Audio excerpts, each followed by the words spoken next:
Assalamualaikum warahmatullahi wabarakatuh. Pada kesempatan ini kita akan belajar tentang termodinamika. Di termodinamika ini kita akan pelajari tentang hukum pertama termodinamika. Bunyi hukum pertama termodinamika. Hukum pertama termodinamika berbunyi, meskipun energi kalor telah berubah menjadi usaha luar dan energi dalam, jumlah seluruh energi itu selalu tetap. Jadi jumlah energi kalor ini, delta Q, ini kalor, sama dengan delta U, ini perubahan energi dalam, dan ini adalah usaha. Jadi usaha luar. Jadi energi kalor ini sama dengan delta U ditambah W. Ini rumusan hukum pertama termodinamika. Nah, di sini ada ketetapannya. Misalnya ada sistem dan lingkungan. Ini yang kita jadi patokan, ini sistem. Jadi misalkan sistem ini di lingkaran ini, kemudian di luar lingkaran itu adalah lingkungan. Jadi ini kalornya. Jadi kalau lebih dari 0, maka ketika sistem itu menerima kalor. Jadi sistem ini menerima kalor. Jadi maka nilai kalornya adalah positif, lebih dari 0. Kemudian ketika nilai kalornya kurang dari 0, yaitu sistem melepaskan kalor. Jadi nilainya negatif kalornya. Kemudian usaha ini bisa positif juga dan bisa negatif. Ketika positif, usaha itu adalah ini usaha lebih dari 0, jadi positif. Jadi jika sistem melakukan usaha, jadi sistem ini melakukan usaha pada lingkungan. Kemudian ketika usaha itu kurang dari 0 atau minus, jadi jika sistem itu dikenai usaha dari lingkungan. Nah, ini harus dipahami nih. Jadi jika sistem melakukan usaha berarti positif, jika sistem dikenai usaha berarti negatif nilainya, nilai usahanya ya. Oke, lanjut. Nah, perubahan yang kedua adalah perubahan energi dalam. Jadi perubahan energi dalam tidak tergantung pada proses bagaimana keadaan sistem berubah, tetapi hanya tergantung pada keadaan awal dan keadaan akhir. Untuk gas monoatomik berlaku hubungan sebagai berikut. Delta U sama dengan 3/2 NR kali delta T.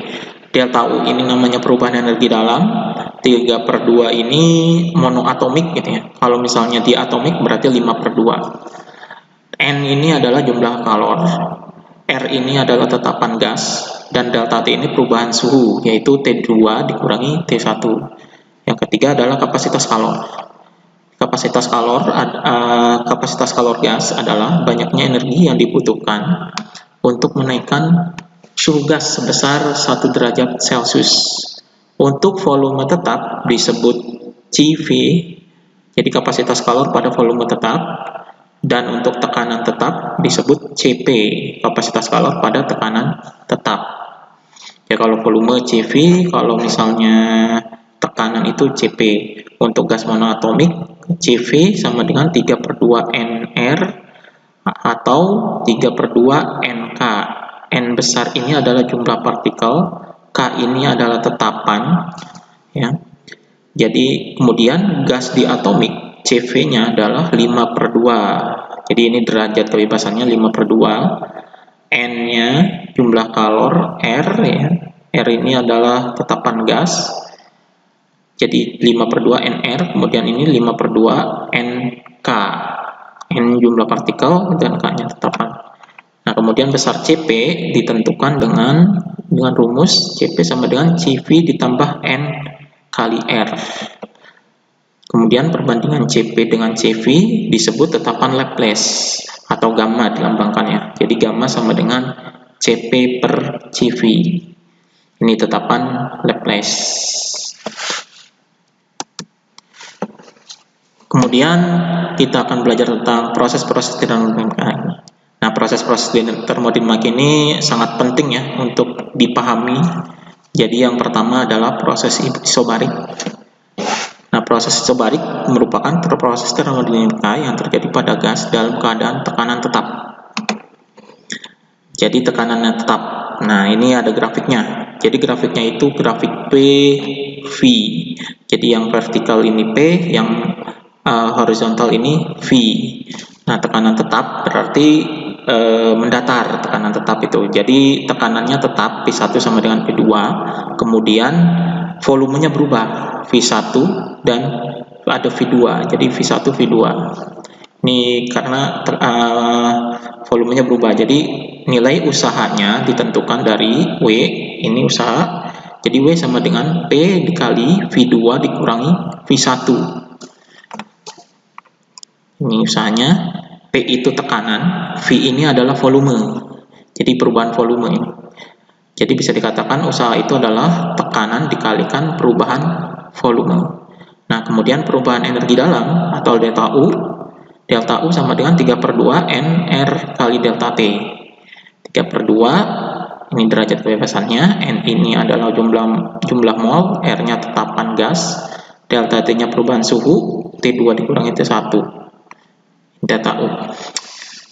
Kemudian besarnya kalor Q. Nah, besarnya kalor Q itu penjumlahan antara energi dalam ditambah dengan W, atau energi dalam ditambah dengan usaha. Ini seperti hukum pertama termodinamika. Itu. Kemudian yang kedua adalah proses isokorik. Jadi proses yang terjadi pada gas dalam keadaan volume tetap. Nah, isokorik ini volumenya yang tetap. Kalau yang isobarik tadi, ini tekanannya yang tetap. Isokorik volume tetap itu grafiknya vertikal. Jadi volumenya tetap. Jadi V1 sama dengan V2 volumenya. Yang kemudian tekanannya berubah, ada P1 dan P2. Nah, di proses isokorik ini usahanya adalah 0. Jadi tidak ada usaha karena tetap volumenya. Ya. Kemudian perubahan energi dalamnya adalah sama. Perubahan energi dalam kita tahu sama dengan 3/2 NR kali delta T. Kalornya adalah Q sama dengan delta U. Jadi Q sama dengan delta U. Karena W-nya adalah 0. Harusnya kan Q sama dengan delta U tambah W. Karena W-nya 0 berarti Q-nya sama dengan delta U saja. Ya, untuk isokorik. Kemudian untuk isotermik, yang ketiga adalah proses isotermik. Jadi proses termodinamika yang terjadi pada gas dalam keadaan suhunya tetap. Isotermik ini adalah suhunya tetap. Grafiknya ini, grafiknya jadi T1 sama dengan T2. Grafiknya adalah menurun ini. Ini seperti kurva ya. Jadi P1, P2, V1, V2. Jadi usahanya adalah W sama dengan NRT dikali ln V2 per V1. Jadi N ini adalah jumlah mol, R ini tetapan gas, T itu adalah suhu. Ini ln itu ada di kalkulator. Kalau misalnya untuk menghitung ln itu biasanya ditetapkan, nanti ditetapkan. Terus dibagi V2 per V1. Jadi dibagi dulu nilai V2 per V1-nya, baru kita cari ln-nya. Ya. Kemudian perubahan energi dalam. Perubahan energi dalamnya adalah 0. Jadi kalau proses isotermik ini adalah delta U-nya 0 dan jumlah kalornya sama dengan Q sama dengan W. Jadi jumlah kalornya itu sama dengan W karena delta U-nya 0. Yang terakhir adalah proses adiabatik. Jadi proses adiabatik ini adalah proses termodinamika yang berlangsung tanpa adanya pertukaran kalor antara sistem dan lingkungan. Jadi tidak ada pertukaran kalor antara sistem dan lingkungan. Jadi tidak ada kalornya, berarti kalornya adalah Q sama dengan 0. Ini hampir sama grafiknya seperti isotermik. Jadi isotermik dan adiabatik ini hampir sama grafiknya seperti kurva gitu ya. Nah, kemudian ini ada ketetapannya ya, rumus ketetapannya. Jadi PV pangkat gamma sama dengan konstan. Jadi P1 V1 pangkat gamma sama dengan P2 V2 pangkat gamma juga. Ini yang dikatakan konstan itu sama semua. Nah, perubahan energi dalamnya delta U sama dengan 3/2 NR kali delta T. Jadi karena Q-nya sama dengan 0, maka delta U-nya sama dengan minus W. Jadi minus W delta U-nya. Nih, jadi delta U itu bisa minusnya dari usaha. Jadi dikatakan usaha ini adalah minus 3/2 NR delta T-nya. Ya. Tuh. Nah, itu adalah, jadi sampai sini ada 4 proses termodinamika. Kemudian selanjutnya hukum kedua termodinamika. Jadi hukum kedua termodinamika ini mengenai yang pertama adalah aliran kalor. Jadi kalor mengalir secara spontan dari benda bersuhu tinggi ke benda yang bersuhu rendah dan tidak mengalir secara spontan dalam arah kebalikannya. Kemudian yang kedua tentang entropi. Total entropi alam tidak berubah ketika proses reversibel terjadi dan bertambah ketika proses irreversibel terjadi. Kemudian yang ketiga adalah mesin kalor. Ini mesin kalor tidak mungkin membuat suatu mesin kalor yang bekerja dalam suatu siklus yang semata-mata menyerap kalor dari sebuah reservoir dan mengubah seluruhnya menjadi usaha luar. Maksud tidak mungkin ini, jadi mesin kalor ini tidak mungkin efisiensinya itu 100%. Jadi ada kalor yang dibuang ya. Jadi efisiensinya tidak mungkin 100%.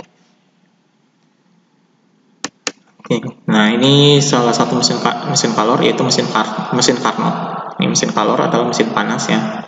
Mesin Carnot. Nah, mesin Carnot ini bisa digambarkan seperti ini. Jadi ada reservoir panas bersuhu T1. Ini T1 ini suhunya tinggi karena reservoir panas, yaitu kalornya juga tinggi Q1. Jadi masuk dalam proses ini, kemudian akan mengeluarkan usaha dan kemudian akan membuang panasnya, yaitu berupa Q2. Jadi ini pembuangannya, jadi menjadi reservoir dingin bersuhu T2.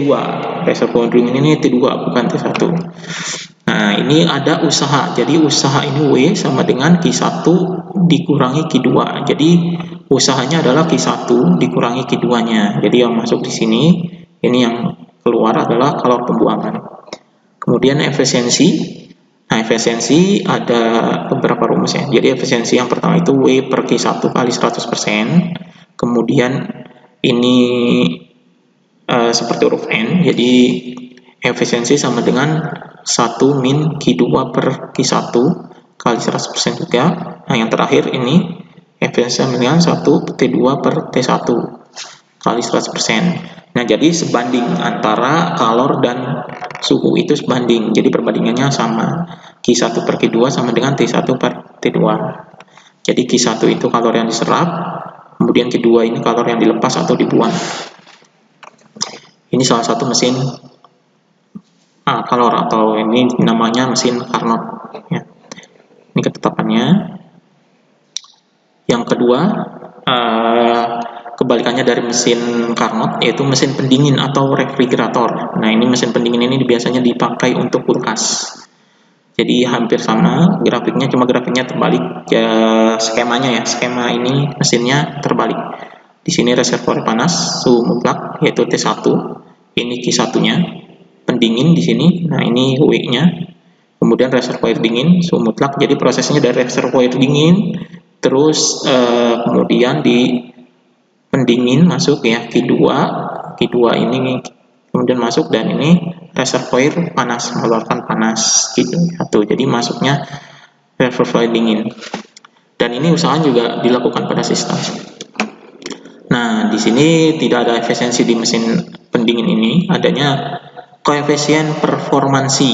Jadi koefisien performansi ini di mesin pendingin yaitu namanya CP. Koefisien performansi jadi Q2 per W. Jadi Q2 per W atau ya jadi atau sama dengan Q2 per Q1 min Q2 atau CP sama dengan T2 per T1 min T2. Ini untuk mencari koefisien performansi.